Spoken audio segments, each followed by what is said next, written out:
Hey guys, இன்றைக்கி நம்ம ஒரு பெவரேஜ் ரெசிபி பார்க்கலாம். Strawberry coconut matcha latte. அதுக்கு 1 teaspoon of matcha powder add பண்ணிக்கலாம். ஸோ அதில் little bit of water add பண்ணிக்கணும். ஸோ மாச்சா பவுடர் நல்லா டிசால்வ் பண்ணணும், லம்ஸ் இல்லாமல். டிசால்வர் இருந்தால் யூஸ் பண்ணலாம், இல்லை ஃபோக் ஆர் ஸ்பூன் வச்சு டிசால்வ் பண்ணிக்கலாம். லம்ஸ் இல்லாமல் டிசால்வ் பண்ணணும், ரொம்ப இம்பார்ட்டன்ட். நெக்ஸ்ட் ஸ்ட்ராபெரி மாச்சாக்கு ஃபஸ்ட்டு ஸ்ட்ராபெரி பியூரி ரெடி பண்ணணும். ஸோ ஒரு ஜாரில் strawberries, sliced strawberries and sugar add பண்ணிக்கணும். நல்லா கிரைண்ட் பண்ணி எடுத்துகிட்டு நம்ம அசம்பிள் பண்ணுற ஜார் ஒரு கிளாஸில் போட்டுக்கலாம். ஸோ ஸ்ட்ராபெரி சங்க்ஸ் கொஞ்சம் ஆட் பண்ணினோன்னா இன்னும் கொஞ்சம் க்ரன்ச்சியாக இருக்கும். தென் அகைன் டிசால்வ் பண்ணணும். ஸோ எந்த ஒரு சின்ன லம்ஸுமே இல்லாமல். தென் ஐஸ் க்யூப்ஸ் நம்ம எவ்வளோ கூலிங்க்கு வேணுமோ அந்தளவு ஐஸ் க்யூப்ஸ் ஆட் பண்ணிவிட்டு செகண்ட் லேயர் வந்து கோகோனட் மில்க் ஆட் பண்ணிக்கலாம், கோகோனட் ஃப்ளேவர் வரதுக்காக. தென் ஆப்ஷனலாக அடிஷ்னல் ஸ்ட்ராபெரி பியூரே ஆட் பண்ணிக்கணும். தென் நான் again toned milk little bit of sugar போட்டு வச்சுருக்கேன். ஸோ அது வந்து அகைன் ஒரு லேயர் ஆட் பண்ணிக்கலாம், பிகாஸ் ஃபுல் கோகோனட் ஃப்ளேவர் வராமல் இருக்கிறதுக்காக. தென் லாஸ்ட் லேயராக நம்ம டிசால்வ் பண்ணி வச்சுருக்க மாச்சாவை எடுத்து நம்ம ஆட் பண்ணோன்னா மாச்சா ஃப்ளேவர் நல்லா இன்ஃப்யூஸ் ஆகி ரொம்ப அழகாக இருக்கும், ரொம்ப டேஸ்ட்டாக இருக்கும். மாச்சாவோட டேஸ்ட் நம்மளுக்கு அப்படி வரும். ஸோ ஸ்ட்ராபெரி அண்ட் மாச்சா காம்போ எப்போவுமே சூப்பராக இருக்கும், எனக்கு அது ரொம்ப பிடிக்கும். வித் கோகோனட் பார்த்திங்கன்னா இன்னும் சூப்பராக இருக்கும்.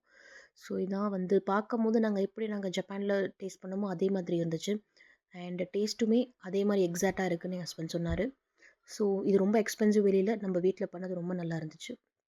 ஹே கைஸ், இன்றைக்கி நம்ம ஒரு பெவரேஜ் ரெசிபி பார்க்கலாம். Strawberry coconut matcha latte. அதுக்கு 1 teaspoon of matcha powder add பண்ணிக்கலாம். ஸோ அதில் little bit of water add பண்ணிக்கணும். ஸோ மாச்சா பவுடர் நல்லா டிசால்வ் பண்ணணும், லம்ஸ் இல்லாமல். டிசால்வர் இருந்தால் யூஸ் பண்ணலாம், இல்லை ஃபோக் ஆர் ஸ்பூன் வச்சு டிசால்வ் பண்ணிக்கலாம். லம்ஸ் இல்லாமல் டிசால்வ் பண்ணணும், ரொம்ப இம்பார்ட்டன்ட்.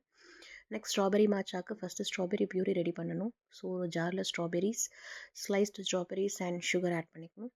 நல்லா கிரைண்ட் பண்ணி எடுத்துகிட்டு நம்ம அசம்பிள் பண்ணுற ஜார் ஒரு கிளாஸில் போட்டுக்கலாம்.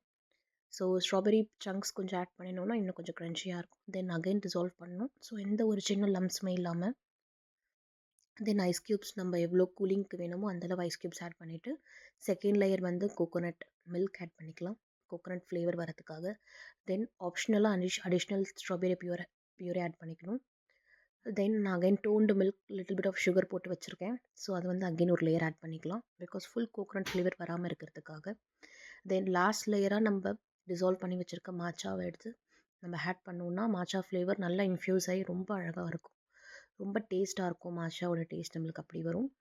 ஸோ ஸ்ட்ராபெரி அண்ட் மாச்சா காம்போ எப்போவுமே சூப்பராக இருக்கும், எனக்கு அது ரொம்ப பிடிக்கும். வித் கோகோனட் பார்த்திங்கன்னா இன்னும் சூப்பராக இருக்கும். ஸோ இதான் வந்து பார்க்கும்போது நாங்கள் ஜப்பானில் டேஸ்ட் பண்ணோமோ அதே மாதிரி இருந்துச்சு. அண்ட் டேஸ்ட்டுமே அதே மாதிரி எக்ஸாக்டாக இருக்குதுன்னு என் ஹஸ்பண்ட் சொன்னார்.